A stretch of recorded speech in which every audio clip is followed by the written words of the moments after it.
ආණ්ඩුවේ න්‍යාය පත්‍රයට වෘත්තීය සමිති නායකයෝ තල්ලු කරන්න හදනවා. කනට කරලා මහින්ද ජයසිංහ කියනවා ජෝසප් ස්ටාලින්ට ආණ්ඩුව හොඳයි කියලා කියන්න කියලා. මහින්ද ජයසිංහ ඇමතිවරයා ජෝසප් ස්ටාලින්ගේ කනට කොඳුරපු රහස ගැන නලින් බණ්ඩාර මහත්තයා මෙන්න මෙහෙම කතාවක් කියනවා. ආණ්ඩුවේ න්‍යාය පත්‍රය ඉටු කරගන්න වෘත්තීය සමිති නායකයෝ පාවිච්චි කරනවා කියලා තමයි ඔහු කියන්නේ. බොහොම පැහැදිලිවම පේනවා අධ්‍යාපන ප්‍රතිසංස්කරණ පිළිබඳව ආණ්ඩුවවත් දන්නේ හරි මතයක් මොකක්ද කියලා.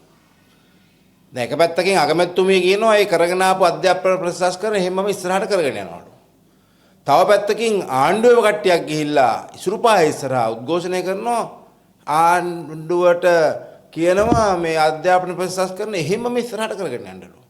තව පැත්තකින් තව කට්ටියක් කියනවා 2026 6 වසර මේ මොඩියුලේ අයින් කරා 2025 එක කරගෙන යනවා කියලා. එතකොට අපි දැක්ක වෘත්තීය සමිති තව જાතියක් කියනවා.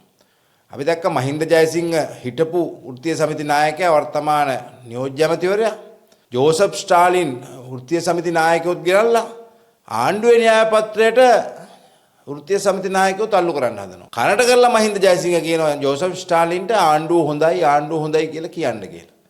ඉතින් අද මෙතෙන්ට වැටිලා තියෙන්නේ. ආණ්ඩුව දන්නෙත් නැහැ. අධ්‍යාපන අමාත්‍යාංශය ඇමතිතුමිය දන්නෙත් නැහැ මේ මොකද්ද ඊළඟට කරන්න තියෙන වැඩපිළිවෙල කියලා. අධ්‍යාපන ප්‍රතිසංස්කරණ කරන්න ඕන කියන එක අපි හැමදාම කිව්වා. හැබැයි මේ බහුභූත අධ්‍යාපන ප්‍රතිසංස්කරණයක් තමයි මේ ගෙරල්ලා තියෙන්නේ. එක එක්කෙනාගේ රුචි අරුචිකම් වලට රටේ දරුවෝ පෙළගස්සලා හරියන්නේ නැහැ. රටේ දරුවෝ පෙළගස්සන්න ඕනේ අනාගතයට ගැලපෙන තාක්ෂණය මුසුණු ඉදිරියේදී ලෝකේ අධ්‍යාපනයට ඒ ඉල්ලුමට ගෝලීය තරංකාරීත්වයට ගැලපෙන දරුවෙක් තමයි නිර්මාණය කරන්න ඕනේ. එහෙම නැතුව එක එක්කෙනාගේ කල්ලි කණ්ඩායම් වලට තමන්ගේ මේ රුචි අරුචිකම් වලට ගැලපෙන ළමයි හදලා මේ සමාජය විකෘති කරන්න නෙමෙයි. ඒ නිසා අද බොහොම පැහැදිලි ආණ්ඩුව එක පැත්තකට යනවා. අමාත්‍යාංශය තව පැත්තකට යනවා. ආණ්ඩුවයි අමාත්‍යාංශය දන්නේ නැහැ මොකද්ද කරන්න ඕනේ කියලා. අගමැතිතුමිය ඔහේ තමන්ගේ මතය දරනවා. ඒ එකක්වත් හැබැයි කෙරෙන වැඩක් නෙමෙයි. ඒ නිසා අපි වහාම ආණ්ඩුවට කියනවා මේ පිළිබඳව හරි මතයක් ආණ්ඩුව එක පෙළට ඉඳලා කියන්න. අගමැතිතුමිය එතකොට කැබිනට් ප්‍රකාශක ඔය සේරම එක මේසයකට අරන් එක ප්‍රවෘත්ති සාකච්ඡාවකට අරන් කියන්නකො මොකද්ද කරන්න කියලා මේ අධ්‍යාපනයේට. නැත්තම් ඒගොල්ලන්ටම සිද්ධ වෙලානේ තියෙනවනේ දැන් ආණ්ඩුවට විරුද්ධව උද්ඝෝෂණය කරන්න ඉසුරුපාය ළඟට ගිහිල්ලා මේකම කරගෙන යන්න කියලා. අර කොට්ටහච්චි മന്ത്രിතුමිය මතකම ගිහිල්ලා උද්ඝෝෂණය කරා වගේ ආණ්ඩුව බේරගන්න අද ආණ්ඩුව බේරගන්න ආණ්ඩුවට උද්ඝෝෂණ කරන්න වෙලා තියෙනවා. මේගොල්ලෝ අවුරුදු 70 ගානක්ම කරේ උද්ඝෝෂණ ආණ්ඩුව අරගෙනත් දැන් උද්ඝෝෂණ තමයි කරන්නේ.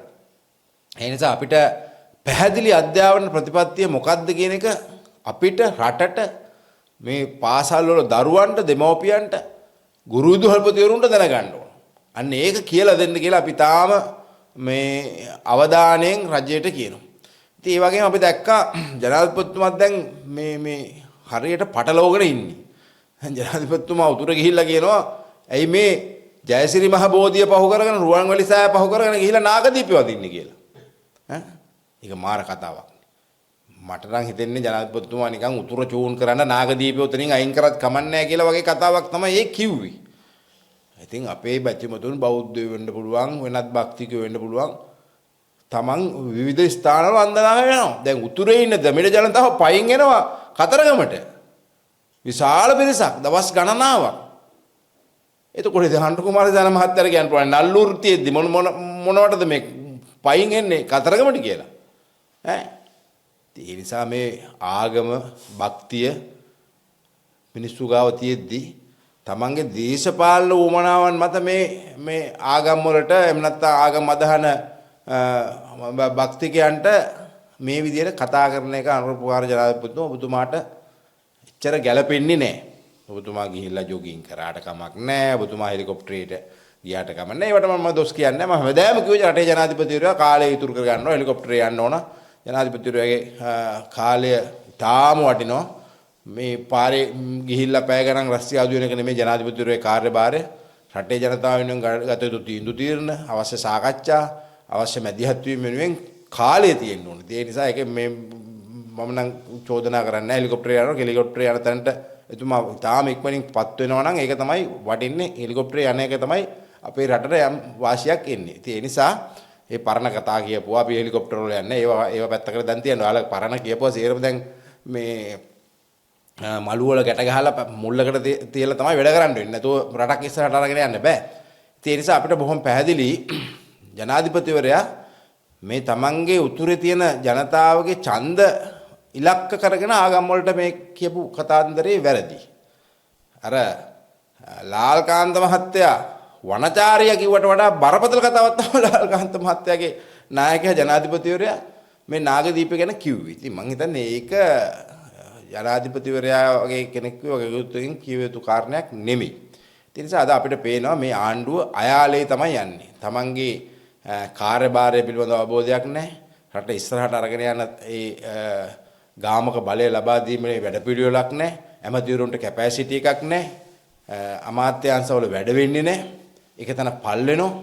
මේ හැර අපිට පේනවා මේ 2026 වසරේ අපිට මේ තියෙන ආර්ථික මට්ටම තව දුරටත් ඉස්සරහට යද්දි බරපතල වෙයි. දැන් ඩොලර් එක 311 තියෙන්නේ. සමහරට මේ අවුරුද්ද මැදනකොට මේක 325 30 පයින්න පුළුවන්. ඒ නිසා අපිට පේන්නේ නැහැ ආර්ථිකය නිසියාවෙන් කළමනාකරණය කරනවා කියලා මේ ආණ්ඩුව.